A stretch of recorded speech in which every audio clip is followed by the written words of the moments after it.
Eu quero compartilhar com a igreja uma palavra que Deus falou muito ao meu coração. Espero também que eu, como igreja, quero falar hoje sobre uma vontade suficiente. Uma vontade suficiente. No decorrer desse ano, nós temos falado sobre a suficiência de Deus, de Cristo. E hoje eu quero falar sobre uma vontade suficiente. Eu não sei se você, assim como eu, já se perguntou, já fez algumas perguntas. Será que tudo que acontece é vontade de Deus? Qual é de fato a vontade de Deus para mim e para você, para nós? Como ter esperança quando está dando tudo errado? Há de fato uma permissão, há de fato uma vontade de Deus em tudo que acontece, inclusive naquilo que acontece de errado, naquilo que acontece do jeito que a gente não gosta? Há de fato uma permissão de Deus, uma vontade de Deus em tudo que acontece? Eu não sei se você, como eu, já fez essas perguntas.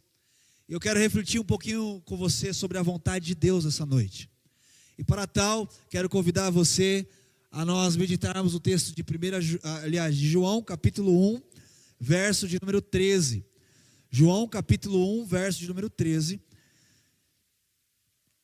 Como está projetado aqui, nós vamos estar lendo João capítulo 1, verso de número 13, que diz assim: os quais não nasceram do sangue, e nem da vontade da carne, nem da vontade do homem, mas de Deus. Eu quero convidar você a ler junto comigo, está projetado aqui, vamos ler de uma só voz, vamos todos juntos, vamos lá? Os quais não nasceram do sangue, nem da vontade da carne, e nem da vontade do homem, mas de Deus. Amém. O Evangelho de João deixa para mim e para você, no verso anterior a esse, o verso de número 12, que nós não lemos, que é um verso muito conhecido, que todos aqueles que creem, todos aqueles que confessam o Senhor Jesus como Senhor e Salvador, recebem o poder, recebem a autoridade de se tornar verdadeiramente filhos de Deus. Mas nesse verso específico que nós lemos, nos deixa claro que isso acontece pela vontade de Deus. Nós nos tornamos filhos de Deus não é porque a gente quer, nós nos tornamos filhos de Deus não é porque a gente pode, não é vontade da carne, vontade do homem, mas nos tornamos filhos e filhas de Deus, ou seja, temos Deus como Pai, por causa da vontade dEle e não da nossa.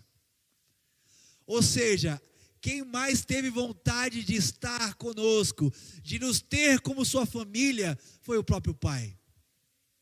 Nós temos dito isso aqui, domingo após domingo, que Deus não teve a preocupação de criar uma religião, para que as pessoas se aproximassem dEle.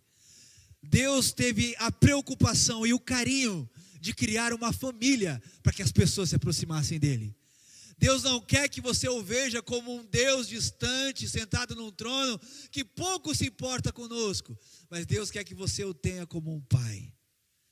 Jesus Cristo veio apresentar um Deus, não, Jesus Cristo veio apresentar um Pai. Jesus Cristo veio nos mostrar qual é a vontade do Pai.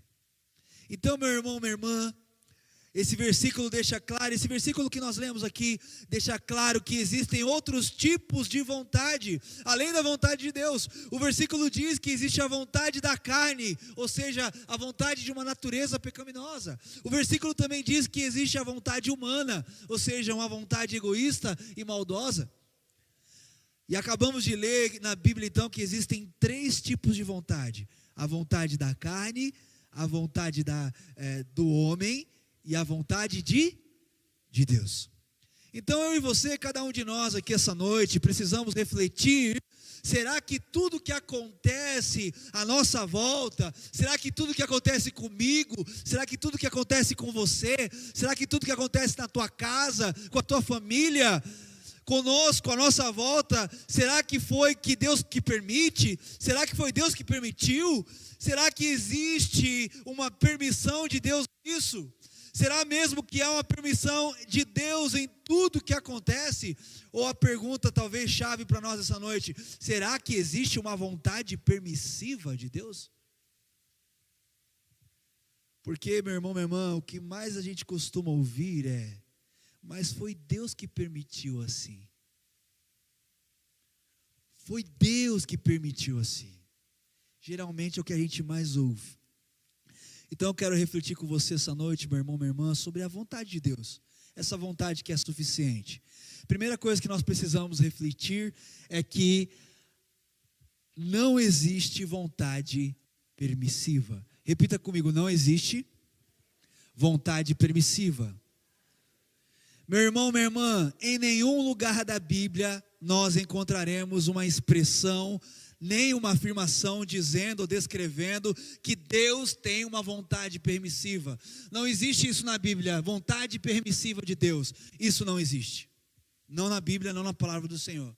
Nem no Antigo e nem no Novo Testamento. Pelo contrário, meu irmão, minha irmã, a Bíblia deixa claro e a Bíblia explica qual é a vontade de Deus. E a Bíblia dá detalhes dessa vontade. A Bíblia destaca qual é essa vontade. E o próprio Jesus nos afirma, lá em João capítulo 4, verso de número 34, que ele se alimentava de realizar a vontade de Deus. O alimento de Jesus era realizar a vontade de Deus, e não a permissão de Deus, mas a vontade de Deus, e não a vontade permissiva de Deus, mas fazer a vontade de Deus, como um alimento que o fortalecia, como um alimento que o sustentava, como um alimento que o satisfazia, e que nos mantinha, como um alimento que nos mantém de pé, como mantinha ele de pé, fazer a vontade de Deus.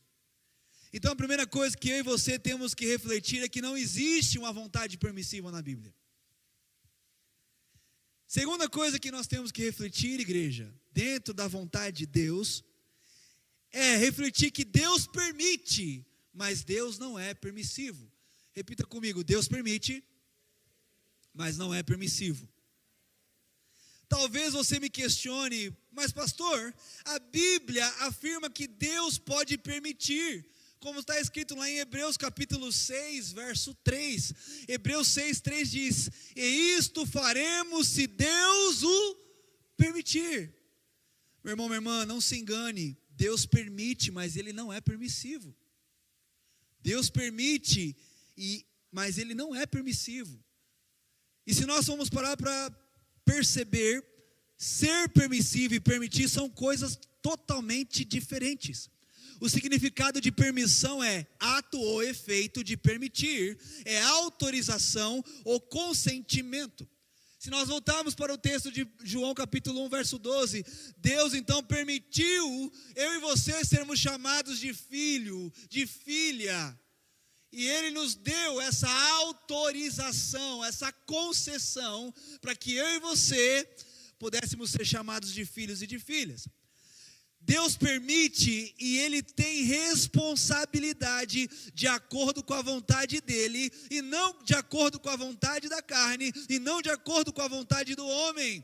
O que Deus permite é tudo que está dentro da vontade dEle. Então a vontade de Deus é o que Ele permite. Ou o que Ele permite é igual à sua vontade. Meu irmão, minha irmã, quero dar alguns exemplos aqui para ficar mais claro para nós. Pergunto, Deus permitiu que Adão pecasse? Olha o que o texto de Gênesis capítulo 2, verso 16 e 17 diz. E ordenou o Senhor Deus ao homem dizendo, de toda a árvore do jardim, todas elas comerás livremente, mas da árvore do conhecimento do bem e do mal, dela não comerás, porque no dia em que dela comerdes, certamente você morrerá. O texto não diz, dela não comerás, sim ou não? Diz ou não diz? O texto diz, dela não comerás. Deus deixou claro a vontade dele qual era. Sim ou não? Sim. Se a vontade de Deus era que não comesse, a vontade de Deus mudou? Não. Quando Deus diz que não é não, não é não. E quando o não de Deus passou a se tornar sim? Deus deixou a vontade dele clara para Adão e para Eva. Dessa árvore vocês não comerão. Houve de Deus autorização para que Adão comesse no texto? Não houve. Houve de Deus o consentimento para que Adão comesse? Não houve. E onde está escrito no texto, igreja, que Deus permite que Adão comesse da árvore do conhecimento do bem e do mal? Isso tem a ver com vontade de Deus ou vontade do homem ou vontade da carne? Porque vontade de Deus não foi. Sabe, meu irmão, minha irmã, Deus permite que nós erremos? Deus permite que a gente erra? Tiago capítulo 1, verso 16 diz assim: não erreis, meus amados irmãos. Não erreis. Tiago 1,16 vai dizer: não erreis, amados irmãos. Como pode Deus dizer para não errar, se Ele concede ou permite que a gente erra? Se errar é o contrário da vontade de Deus. Se errar é o contrário da sua vontade, por que então Deus permitiria? Sabe, meu irmão, minha irmã, eu quero que eu e você nós lembremos essa noite, que Deus não permite que você faça qualquer coisa que Ele não queira. Quando eu e você fazemos coisas que temos que assumir as consequências, não temos o apoio e não temos nem o consentimento de Deus. O que nós temos vai ser a consequência do erro mesmo.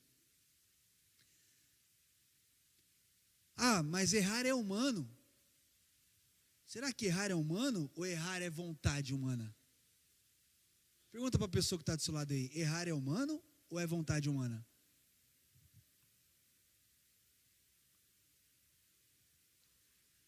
Errar é humano ou é vontade humana? Ou é vontade da carne?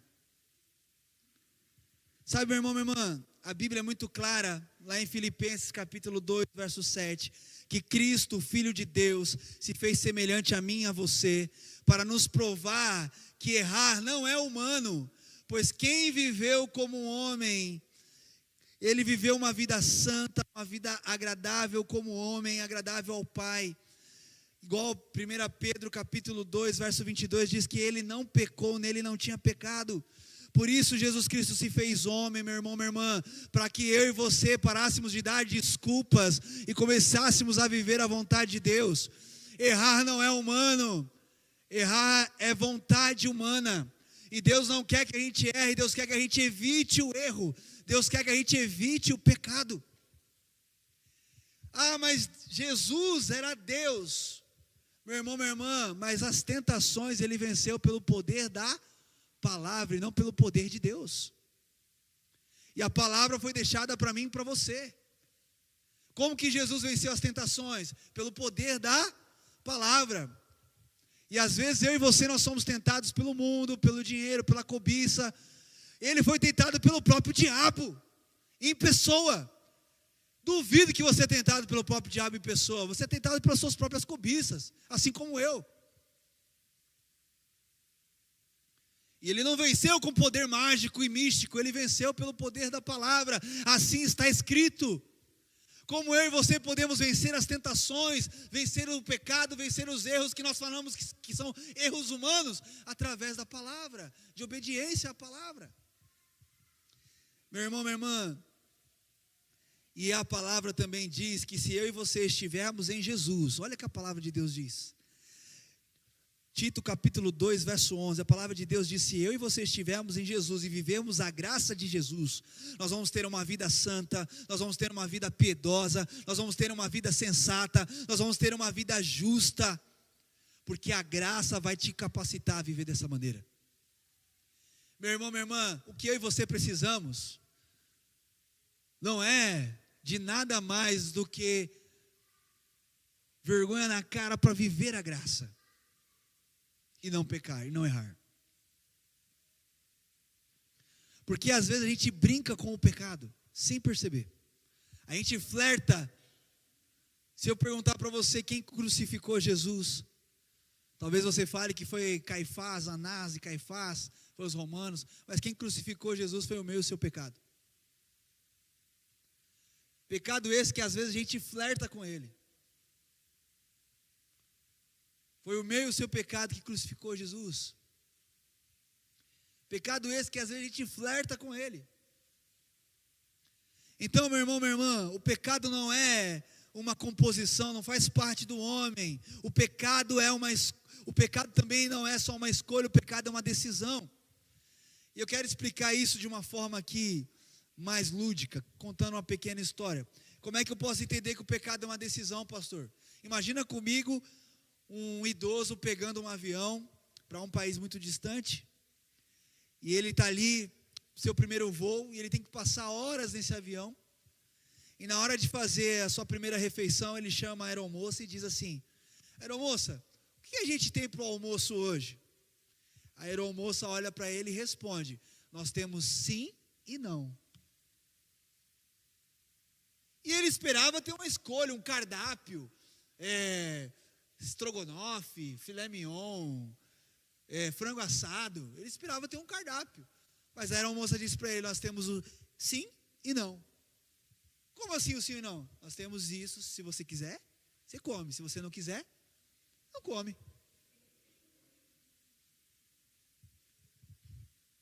Esse senhor, ele esperava ter uma escolha, um cardápio. Mas na verdade ele só tinha que tomar a decisão se ele queria aquilo que o avião tinha para oferecer ou não. Por isso, igreja, eu quero dizer para você que Deus, ele permite a vontade dele, mas ele não é permissivo. Deus, dentre outros, ele não é permissivo. E se nós formos parar para analisar o que significa permissividade, permissividade significa licencioso, coisa que Deus não é. Fraqueza moral, coisa que Deus não tem. O que carece de moralidade, Deus não é assim. Atrevido e dissoluto, Deus não é assim. Aquele que desculpa e tolera certas falhas ou erros, Deus não é assim.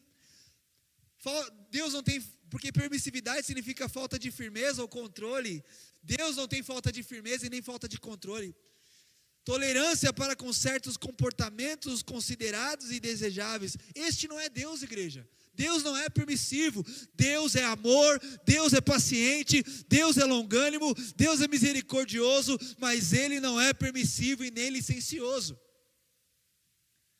Então, meu irmão, minha irmã, não se engane. Fala para a pessoa que está do seu lado aí, não se engane com Deus não. Por último, meu irmão, minha irmã, não menos importante, talvez fica a maior reflexão de todas para nós, refletir qual é de fato a vontade de Deus. Ainda que existem muitos irmãos e irmãs que têm dúvida de qual é a vontade de Deus para a sua vida, qual é a vontade de Deus para a sua família, para a sua casa, qual é a vontade de Deus para a igreja. Não tenha dúvida, a Bíblia ela é muito clara em Romanos capítulo 12, verso 2. Quando não nos conformamos com esse século cheio de vontades humanas, cheio de desejos carnais, conseguimos renovar a nossa mente com a vontade de Deus e experimentarmos dessa vontade que é boa, perfeita e agradável. Quando nós lemos Romanos 12, verso 2, lá não existe uma quarta vontade, lá existe a vontade de Deus que é boa, perfeita e agradável. Tem uma quarta lá dizendo que é permissiva? Sim ou não? Não. Lá só diz que a vontade de Deus é boa, perfeita e agradável. Não diz que a vontade de Deus é permissiva. Sabe, meu irmão, minha irmã? Não existe uma quarta vontade em Deus. Não podemos inserir uma vontade permissiva nas Escrituras, porque isso é da nossa cultura humana. Se Deus é bom, a sua vontade é boa. Se Deus é perfeito, a sua vontade é perfeita. Se Deus é agradável, a sua vontade é agradável. Seja ela como for, Deus tem os seus meios, Deus tem os seus propósitos. A sua vontade não é permissiva, mas a vontade de Deus é suficiente. A vontade de Deus é soberana. Quer você goste, quer a gente goste ou não, quer a gente queira ou não, quer a gente espere ou não, quer pareça ruim ou bom aos nossos olhos, ou bom aos nossos entendimentos, ao nosso entendimento, agindo Deus, operando Deus, ninguém o impedirá, ninguém impedirá a vontade dEle. Aleluia. Talvez a vontade boa de Deus não seja tão boa aos seus olhos. Talvez a vontade agradável de Deus não seja tão agradável para você. Mas quem disse que você sabe o que é melhor para você? Deus conhece você melhor do que você mesmo. E Deus sabe o que é melhor para você melhor do que você mesmo.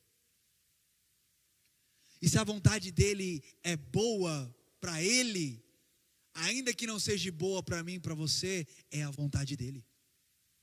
E se a vontade dele é perfeita para ele, ainda que aos meus olhos e aos seus olhos não seja perfeita, porque a gente queria outra coisa, ela vai continuar sendo o melhor para nós. Ela vai continuar sendo o melhor para nós. Lembrando que eu estou falando aqui de uma vontade que vem da parte de Deus, e não da nossa carnalidade, e não do nosso desejo humano. E essa vontade, meu irmão, quando Deus quer, ninguém consegue impedi-lo de que ela aconteça. Nem a carne, nem poder humano algum, nem vontade humana alguma. Porque agindo Deus, operando Deus, ninguém consegue impedi-lo. Então o que cabe a nós, meu irmão, minha irmã, é confiarmos plenamente na vontade do Pai. Para que eu e você possamos de fato experimentar que vontade é essa. Para que eu e você possamos experimentar a vontade de Deus, do jeito que Deus quer, da forma que Deus quer, da maneira que Deus deseja. A vontade do Pai, igreja, foi revelada em Cristo Jesus. Se eu e você temos dúvida de qual é a vontade de Deus, de como fazer a vontade de Deus, conheça Jesus Cristo. Porque Efésios capítulo 1, verso 9, verso 10, diz que o mistério da vontade de Deus, ou seja, a vontade que ninguém conhecia, a vontade que era misteriosa de Deus, a vontade que a gente nem sabia qual era, estava oculta, era misteriosa, foi revelada em Cristo Jesus. Se você quer saber qual é a vontade de Deus para sua casa, para sua família, como é ser um pai perfeito, é um pai que imita Cristo. Como é que ser uma mãe perfeita, é uma mãe que imita Cristo. Como é que ser um filho perfeito, é um filho que imita Cristo. Como é que ser um funcionário perfeito, é alguém que trabalha como se trabalhasse para Cristo, porque a vontade de Deus foi revelada em Jesus Cristo. Aleluia! Qual é a vontade de Deus para mim, pastor? Ser alguém semelhante a Jesus. Porque Deus quer convergir todas as coisas no Filho. A sua vida, a sua casa, os seus desejos, os seus sonhos. Deus quer convergir todas as coisas no Filho, Jesus Cristo. Essa é a vontade dele. Pastor, eu quero ter uma casa próspera. Coloque Cristo lá no centro. Você vai ter uma família próspera. Quero ter um trabalho próspero, uma vida financeira próspera. Coloque Cristo no centro. E você vai ter uma vida de sucesso. Sabe, meu irmão, minha irmã, a vontade do Pai foi revelada em Cristo Jesus, eu repito isso. O próprio apóstolo João escreveu lá na sua carta em 1 João capítulo 2, 17, que quem vence este mundo caído, que representa a vontade da carne, vence as concupiscências que a vontade humana faz, esse de fato vive a vontade de Deus, faz a vontade de Deus, esse vai permanecer para sempre. Quem faz a vontade de Deus permanece para sempre. Quem faz a vontade do Pai permanecerá para sempre. A Bíblia também afirma lá em 2 Timóteo capítulo 2, verso 26, que aqueles que não conseguem vencer a vontade da carne e da sua própria humanidade, ou seja, não conseguem viver a vontade de Deus, estes vão estar presos à vontade do diabo. Quando nós não vivemos debaixo da vontade de Deus, no centro da vontade de Deus, nós estaremos vivendo debaixo da vontade de Satanás. Que Deus nos guarde disso em nome de Jesus. Que Deus nos livre disso. Que Deus nos livre da vontade da carne, da vontade do homem, para vivermos a vontade de Deus, que é sermos seus filhos, de olhar a Deus como nosso Pai, um Pai que nos ama, um Pai que quer que nós vivamos de acordo com o que Ele deseja. Nós, como pais, somos maus, sabemos dar boas dádivas aos nossos filhos. Imagine o nosso Pai Celestial, que é bom, perfeito e agradável, não nos dará também aquilo que nós esperarmos em Cristo Jesus e através do Espírito Santo. Sabe, igreja, em nome de Jesus, que eu e você possamos ser livres de toda carnalidade e de toda a humanidade que nos afasta de Jesus, para não estarmos presos à vontade do diabo e nem à vontade do Deus desse século. Que eu e você, meu irmão, minha irmã, possamos viver genuinamente debaixo da vontade e do querer de Deus. Se você assim deseja, se você assim quer viver, se coloque em pé no seu lugar.